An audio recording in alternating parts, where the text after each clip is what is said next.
ଆପଣ ଜୀବନରେ ମହାନ ଶିକ୍ଷା କ'ଣ ଜାଣନ୍ତି?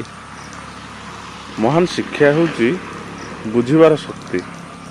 ବୁଝିବାର ଶକ୍ତି ଏଭଳି ଏକ ଶିକ୍ଷା ଯାହା ନିହାତି ଆବଶ୍ୟକ।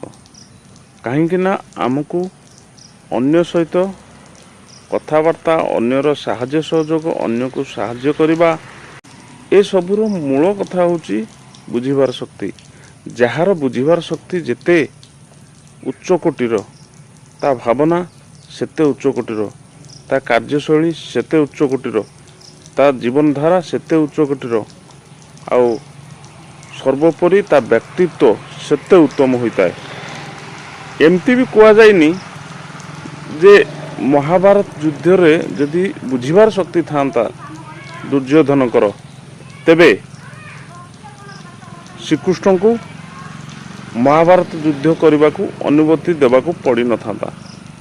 ତେଣୁ ବୁଝିବାର ଶକ୍ତି ଯାହାର ଯେତେ ଭଲ, ସେ ସେତେ ଉତ୍ତମ ବିଚାରଧାରା ରଖୁଥିବା ବ୍ୟକ୍ତିତ୍ୱ। ଭିଡ଼ିଓଟି ଯଦି ଭଲ ଲାଗୁଛି ତେବେ ଲାଇକ୍, ସେୟାର, କମେଣ୍ଟ କରନ୍ତୁ। ଜୟ ଜଗନ୍ନାଥ।